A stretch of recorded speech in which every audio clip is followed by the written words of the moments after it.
भगवान जब मत्स्य अवतार धारण करते हैं और जैसे ही क्षीर सागर में या समुद्र में प्रवेश करते हैं तो जितनी भी मछलियां थीं भगवान के मत्स्य रूप को देख के मोहित हो गए और सबके मन में इच्छा होने लगी कि ये हमारे प्रियतम बन जाएं। भगवान ने जब कूर्म अवतार धारण किया, कच्छप बन करके आए, तो जितनी भी कछुए मादा कछुआएं थीं सब ठाकुर जी के रूप पर मोहित हो गए। सबका मन हुआ कि हम इनसे विवाह कर लें। भगवान जब नृसिंह बन करके आए तो जितने भी वन की सिंहियां थीं ठाकुर जी का रूप देख करके मन में हुआ कि यही हमारे प्रियतम बन जाएं। भगवान जब बराह बन करके आए तो जितनी भी बरही थीं सब ठाकुर जी के रूप पर मोहित हो गए। सबकी इच्छा हुई कि हम इनके विवाह कर लें। भगवान जब राम बन करके आए दंडक वन में गए तो जितने भी संत थे, अरे स्त्रियों की तो छोड़ो, वो साधु महात्मा जो हजार हजार वर्षों से बैठे हैं तपस्या में, राघव जी की एक छटा देख करके उनके मन में भी प्रियतमा जैसा भाव आने लगा, जैसे ये प्रियतम और हम प्रियतमा हैं। एक बात तो माननी पड़ेगी कि ठाकुर जी के सन्मुख, अगर ठाकुर जी सन्मुख आ गए तो अगर दर्शन करने वाला पुरुष है उसके चित्त में भी वो भावना प्रकट होने लगेगी जो एक प्रियतमा की पति के प्रति होती है। इसमें आपका वश नहीं चलेगा। इसीलिए महादेव गोपी बने, क्योंकि वहां पुरुष रह ही नहीं पाएगा। वो पुरुषोत्तम है। पुरुषोत्तम जो उत्तम पुरुष है उसके आगे सब स्त्रियां हैं। ध्रुव स्तुति में एक बात आती है, और ध्रुव जी महाराज कितने वर्ष के हैं? प्रहलाद जी और ध्रुव जी ये सम उम्र के ही हैं। ध्रुव जी महाराज भगवान का प्रथम दर्शन करते हैं। 4 वर्ष के हैं ध्रुव जी, और पहली बार श्री हरि को सन्मुख देख करके क्या कह रहे हैं वो सुनने लायक बात है। मुझे इतनी प्रिय लगती है ये बात। आहा, ध्रुव जी महाराज के सामने गरुण पर आसीन होकर के श्री हरि पधारे हैं, और प्रथम दर्शन श्री ध्रुव जी महाराज ने ठाकुर जी का किया है। इस प्रसंग को सुनकर के गोपी गीत या फिर रास पंचाध्यायी में संशय प्रकट नहीं होगा आपके चित्त में। आहा, ध्यान से सुनिए। तद्दर्शनेना गत साध्व सच्चिता ववन्दतांगं विनमय्य दण्डवत् द्रग्भ्यां प्रपश्य प्रपिवार्निवार्भक चुम्बन् निवास्येन भुजैरिवाश्लिषन्।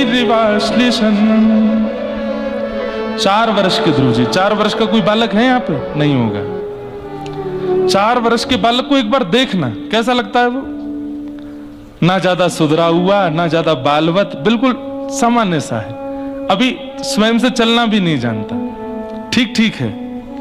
ज्यादा संसार का बोध नहीं है, बिल्कुल बोध नहीं है। 4 वर्ष का है, तुतला के बोलता है।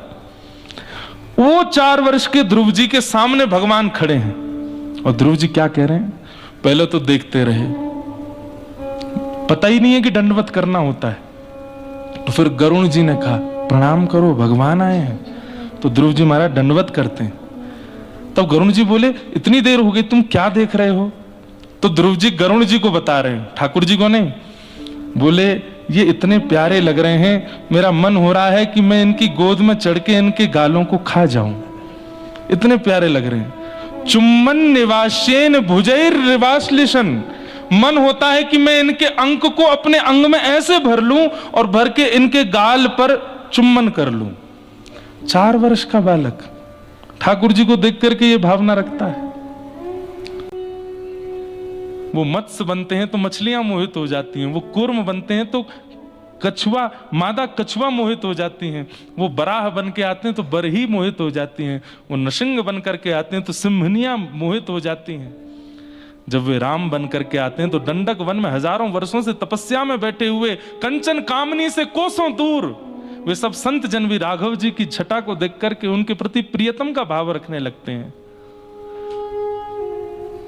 सारे अवतारों में ठाकुर जी ने सबको देखा और सबको वरदान देते गए, द्वापर की प्रतीक्षा करो, द्वापर की प्रतीक्षा करो, द्वापर की प्रतीक्षा करो। आज समुद्र की वे असंख्य मछलियां जिन्होंने मत्स्य दर्शन किया वो गोपी बन के आई हैं। आज वे समस्त कच्छप दर्शन करने वाली मादा कछुआ सब गोपी बन के आई हैं।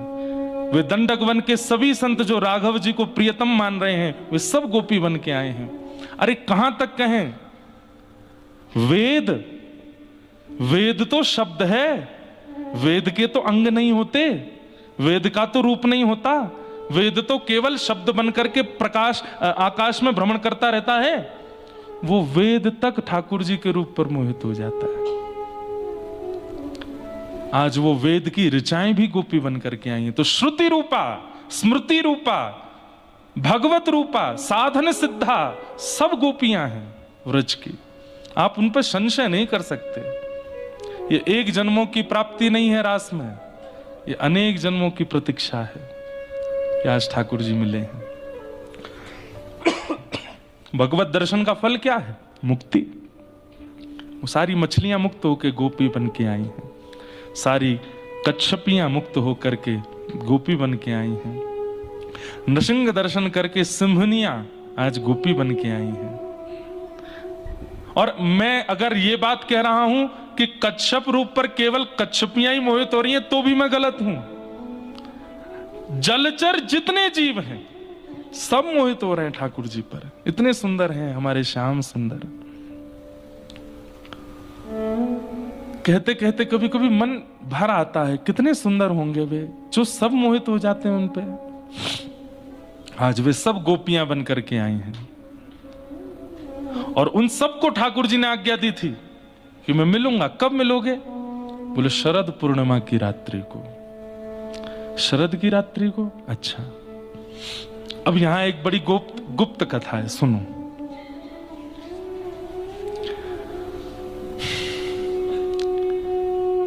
जब से श्याम सुंदर ने श्री प्रिया जी का दर्शन किया, बहुत ध्यान से बैठिएगा और सावधानी से सुनिएगा। जब देखी वृषभानुजा हिय बिच उठी हूंक, वंशी रह गई हाथ में फिर न लागी फूंक। जब से श्री प्रिया जी का दर्शन किया है और अभी गोवर्धन लीला हुई, तो गोवर्धन लीला में जब ठाकुर जी ने गिरिराज जी धारण किए उसी समय श्री वृषभानु बाबा किशोरी जी को लेकर के सामने खड़े हो गए। तो किशोरी जी के प्रभाव से ठाकुर जी 7 दिन तक खड़े रहे। अब ये सब दृश्य, ये सब भाव मैं पहले भी कथाओं में बहुत बार विस्तृत रूप से बता चुका हूं कि गर्गाचार्य जी क्या क्या बता के गए थे। आज सब ब्रजवासियों ने कहा कि भैया, हे नंद बाबा, हे भानु बाबा, आपके दोनों बालक जो हैं ये ब्रज की रक्षा करते हैं, इनका ब्याह करो। और तब ठाकुर जी का विवाह किशोरी जी से हुआ। कहां हुआ? भांडीर वन में हुआ। किसने कराया? ब्रह्मा जी ने कराया। गर्ग संहिता की कथा। तो एक नियम होता है कि ब्याह के बाद कुछ दिन घर में रहने के बाद फिर बहू महीना 1.5 महीना के लिए अपने पियर जाती है। तो किशोरी जी गई हैं बरसाने और श्री ठाकुर जी की ये स्थिति है, इतने छटपटाते रहते हैं, मन ही नहीं लग रहा है बिना श्री जी को देखे। मधुमंगल तन सुखा मन सुखा धन सुखा। बोले लाला सही कह मैं? सब लोग बोले का? बोले ब्याह के बाद सब बदल जाए, तू बदल को। बोले क्यों? इतनो आनंद करवे वारो, इतनो मचलवे वारो, ऐसे उछल उछल के खेलवे वारो, पूरे दिन गुम सुम सो बैठो रे, का है गो? अरे ना है कछु ना है। बोले ना बता ना लाला। बोले श्री जी के दर्शन की इच्छा है रही है, मैं कहा करूं? ये तो ब्याह है कि भी वियोग खत्म नहीं है रो है। 1.5 महीना को काय को चली गई है अपने बरसाने। तो राधा जू के रिजवन कारण नाना रूप धरावे, कान्हा मोर बन आवे, कान्हा लिलिहारी बन आवे, कान्हा जोगी बन आवे, कान्हा सखी बन आवे। रूप बदलते हैं ठाकुर जी श्री जी से मिलने के लिए। तो सबरे ग्वाल बाल बोले लाला तू को दर्शन करने? बोले हाँ। तू हम ते बता दे कर, सब करवे को तैयार है। बोले कहा करोगे? बोले तो को सखी रूप बना के ले चले बरसाने, तेरा ऐसा श्रृंगार करेंगे कोई नहीं पहचानेगा।